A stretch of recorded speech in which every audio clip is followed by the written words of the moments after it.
See, I know there's a lot of research out there that says that this generation of parents are hovering too much, and some of that research is incredibly credible, and I'll bring it into this class. But I want you to realize that there's also another stream of research that says something a little bit different.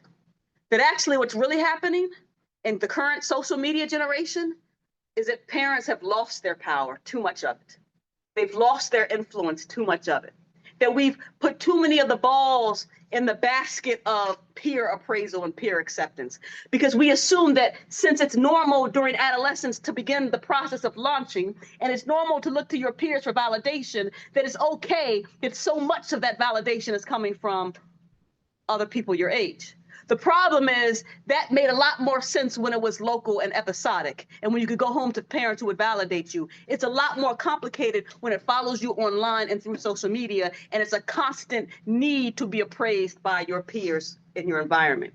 It's a really concerning trend when parents no longer have the same grip on children, in the sense that they can't help you co-regulate. Remember what we learned last class. They can't help you work through it because you're always in it.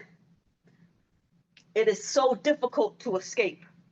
Home was often a break, but home is now when you take out your phones and you spend the most time in the place that is potentially dangerous to your mental health. Mistakes, awkwardness, appearance changes. You know what else was different pre-social media? All those things would come and they would go. They would happen and they'd be done.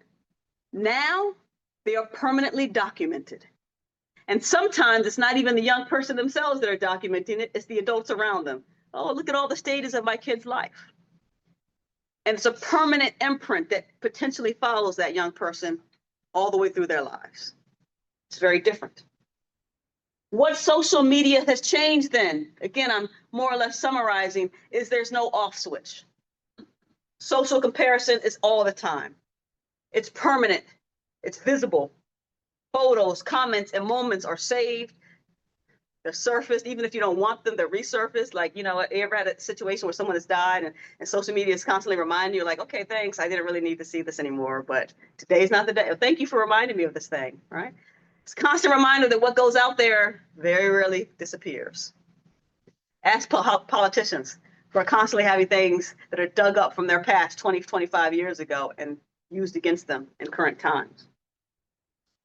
The scale of evaluation is so much different, right? Like I said, if it was localized to your family and to your close friends, that's one thing. Once it becomes the whole society, it's a whole nother level of intrigue and difficulty. The algorithm, I can't speak enough about how this is not by accident, this is by design. In the same way that the tobacco companies were designing a product to make sure that folks came back to it, there are social media influencers who spend a lot of money figuring out exactly what it takes to get you addicted to their everything, to their apps, to their secondary apps, to every aspect of what they do. And then probably most importantly, and the notice that I gave you, is that it's happening earlier. So yes, we expected the peer appraisal, the peer comparison, we expected all of that, but we're kind of kicking it into high gear when we allow young people to have access to social media when they're starting puberty. You would probably ideally want them to at least settle into puberty, to settle into those hormone changes and the beginning of the cognitive changes before you introduce something so powerful and so complicated and so potentially devastating if used wrong, like social media.